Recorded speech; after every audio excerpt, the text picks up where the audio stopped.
Assalamualaikum warahmatullahi wabarakatuh. Selamat pagi dan salam bahagia untuk kita semua. Sengaja Bapak pada hari ini mengupload suatu video untuk mengisi pertemuan kita besok. Jadi teman-teman tidak lagi bertanya besok kita live atau tidak. Ya biar kita selingi saja. Jadi kalau seandainya kenapa Bapak share video ini, jadi teman-teman nggak harus standby. Nah, jadi bisa pagi, siang, sore, malam. Nah, itu tergantung dari teman-teman. Hari ini Bapak hanya nge-share tentang penekanan pembahasan di poin keempat ataupun kelompok 4 berbicara tentang bakat khusus. Ya, yang dimana bakat khusus ini merupakan salah satu aspek dari perkembangan fisik. Ya, maksudnya bukan perkembangan fisik, maksudnya aspek dari perkembangan peserta didik. Setelah dari perkembangan fisik kemarin, perkembangan intelek, perkembangan emosi, perkembangan kreativitas. Jadi bakat khususnya termasuk salah satu aspek dari perkembangan peserta didik. Teman-teman semuanya pasti paham, pasti tahu bahwa dan sering mendengar bakat ini kan suatu kemampuan ya, suatu potensi, kelebihan yang diberikan ataupun yang dianugerahi oleh Tuhan yang Maha Kuasa kepada kita, kepada manusia. Ya tentunya agar ini betul-betul diarahkan kepada hal yang positif, ya potensi ini dikembangkan secara maksimal. Tentunya harus dilakukan ataupun difasilitasi melalui proses pendidikan secara baik. Dengan bakat ini ya tentunya seseorang akan mampu meraih prestasinya dari berbagai lini sesuai dengan bakat yang dimilikinya gitu. Belajar ataupun bekerja pada bidang yang dimiliki itu sangat didukung oleh bakat.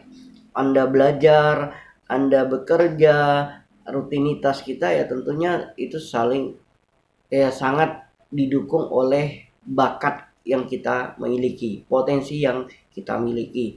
Seperti contoh banyak kejadian kita mencoba segala sesuatu tapi tidak didukung dengan potensi kemampuan yang memang betul-betul bawaan dari diri kita, itu sulit. Sebagai contoh Bapak mencoba menggunakan alat musik.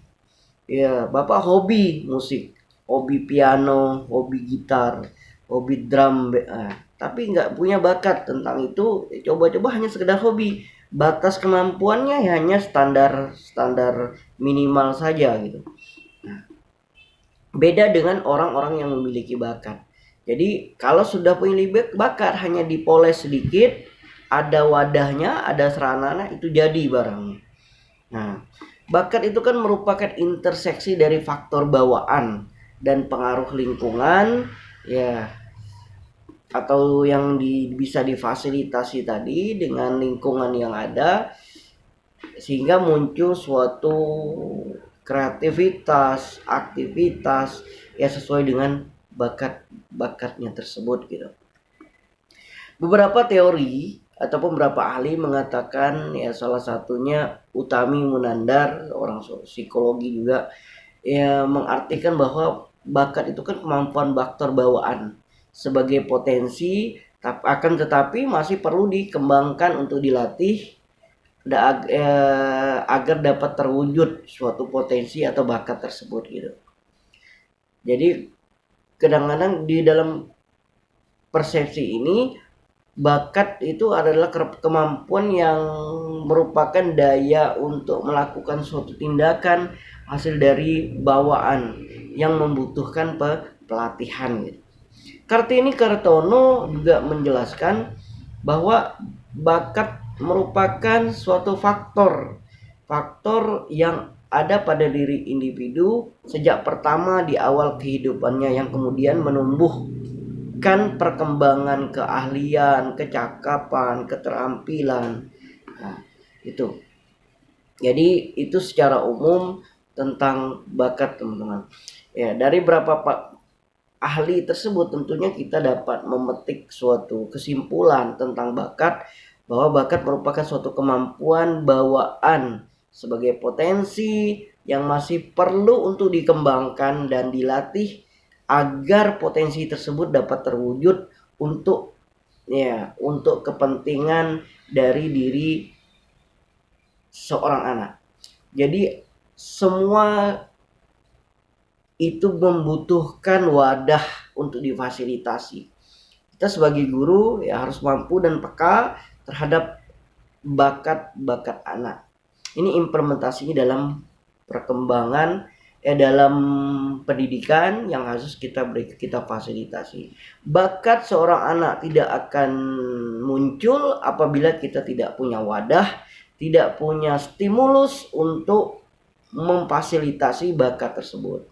Misalnya nanti kita mengadakan berbagai kegiatan, mengadakan berbagai macam bagaimana kontes-kontes bakat gitu. Sebagai contoh saja, kita nggak akan menemukan penyanyi yang profesional yang suaranya bagus kalau tidak ada ajang pencarian bakat untuk mengetahui apakah seseorang itu pandai nyanyi atau enggak. Kita nggak akan tahu mereka pandai mahir atau tidaknya. Dia bisa poli, dia bisa takraw, dia bisa futsal kalau tidak ada ajang-ajang kompetisi itu. Ya, paling tidak ya untuk memfasilitasi ini ya peran pendidikan sangat penting. Bakat tidaklah diturunkan semata, tetapi merupakan interaksi dari faktor turunan, faktor lingkungan. Jadi tidak hanya diturunkan bakat itu gitu. Tapi kalau tidak ada interaksi, tidak dilatih, tidak diasah, ya tentunya tidak akan berkembang dalam mencapai prestasi dirinya sendiri. Orang yang berbakat dalam bidang tertentu ya tentunya akan mampu mencapai prestasi tinggi sesuai dengan bidang tersebut gitu. Nah ini saya menekankan saja, sebenarnya materi ini udah ada di kelompok 4, menekankan saja dari penjelasan. Jadi makanya yang belum sempat nonton video ini tidak masalah, nanti pas pada waktunya saja penekanan baca saja di file yang sudah diunduh sesuai dengan kelompoknya gitu. Sesuai dengan kelompok di pokok bahasan yang keempat ini. Terus jenis-jenis bakat itu kan banyak sekali sebenarnya jenis-jenis bakat. Ada yang dikenal dengan bakat akademik, non akademik gitu kan. Nah, bakat akademik khusus, bakat seni, bakat psikomotorik, bakat sosial. Nah, itu banyak sekali. Kalau dilihat dari fungsinya, kadang-kadang ya juga bakat itu kan pada bidang khusus atau talent gitu. Seperti bakat musik, bakat bakat di bidang seni, menari, menyanyi, ya olahraga dan lain-lain gitu.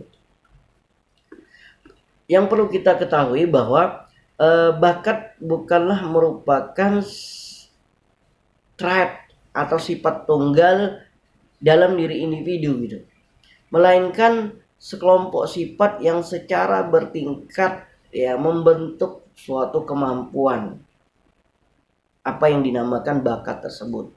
Misalnya dalam bakat musik gitu, terdapat seseorang yang mampu membedakan nada, kepekaan dan keserasian suara, kepekaan terhadap irama-irama dan nada-nada, ataupun intonasi-intonasi suara. Ya sehingga ketika dia nyanyi itu enak didengar. Nyambung tuh antara musik dan irama suaranya gitu. Ada malah kalau kita yang tidak punya bakat sulit itu masukkan suara, kadang-kadang ada backing vokalnya, ada suara 2, ada suara 3-nya. Bahkan saya dengar kadang-kadang kalau dengar tetangga itu nyanyi ya kadang terlihat itu suara 2 atau suara 3 gitu, asal ada backing vokal. Padahal ya karena nggak nyambung antara suara intonasi suaranya gitu. Itu yang terkait dengan bakat. Tentunya ending dari bakat itu kan perlu kita ketahui bahwa setiap bakat memunculkan kreativitas seorang anak. Jadi apa sih hubungan bakat dengan kreativitas? Nah, tentunya dalam hal ini eh, kita perlu mengetahui bahwa seseorang yang berbakat kadang-kadang kreativitasnya tinggi terhadap apa ya? Terhadap bakat tersebut, terhadap kegiatan-kegiatan yang mengarah pada bakat-bakat tersebut. Kalau difasilitasi, kalau tidak, tentunya kita masuk kepada faktor-faktor yang mempengaruhi. Kenapa? Oh, dia punya bakat tapi tidak berkembang, ataupun dia nggak punya bakat tapi dia bisa berkembang. Nah, ini dalam bakat itu sebenarnya ada tes, namanya tes psikopedagogis, tes bakat, tes bakat khusus. Ya biasa kadang-kadang bakat ini kalau udah sebenarnya dari SD itu udah bisa kita tes, ada alatnya, instrumen khususnya terkait dengan tes bakat. Kalau biasa digunakan di sekolah itu paling nanti masuk kepada tes penjurusan, misalnya dia ke esak, ke sosial, ada lari ke IPA, bahasa, IPS itu. Jadi ada tesnya sebenarnya. Ya kebetulan saya juga salah satu tim juga pernah melaksanakan tes tersebut di beberapa kota, di beberapa sekolah yang ada di Kota Pontianak, termasuk di IKP Pontianak. Juga kita sering melaksanakan ya terkait dengan tes bakat ini, tes potensi, khususnya di potensi akademiknya, arahnya kemana. Ternyata di di bakat tersendiri ya, tentunya ada sesuatu faktor yang mendukung ataupun yang mempengaruhi perkembangan bakat seorang anak. Dalam kesempatan ini ya saya menguraikan, ternyata ada faktor tersebut, ada faktor yang memang dari dalam dirinya, atau ada juga dari luar diri siswanya sendiri yang mempengaruhi bakatnya gitu. Sehingga kita akan mudah sebagai guru, teman-teman, bisa menekankan treatment ataupun strategi pembelajaran, strategi kegiatan, strategi manajemen sekolah yang dapat menumbuh kembangkan bakat anak itu. Ya, itu tujuan kita. Pertama, yang terdapat di dalam diri siswa tersebut, salah satu faktor yang mempengaruhi adalah interest atau minatnya. Ya, minat seseorang akan berpengaruh terhadap pengembangan bakat. Kadang-kadang antara bakat dan minat itu nggak sejalan, itu yang terkadang kita mengalami kesulitan gitu. Tidak sejalan dia. Kalau sejalan ya, kalau udah beda arah ini sulit gitu. Makanya ini karena faktor apa? Biasa kadang-kadang dia tidak berminat dengan bakat, ada faktor dari teman, ikut-ikutan, pada dia berbakat. Itu yang faktor yang pengaruh. Yang kedua, motivasi. Kadang-kadang rendahnya motivasi itu akan menyebabkan bakat tidak berkembang atau tidak menonjol gitu. Motivasi di dalam dirinya kurang, nggak tahu apakah pengaruh dari lingkungan, pengaruh dari apa. Yang ketiga ya, yang pengaruh bakat itu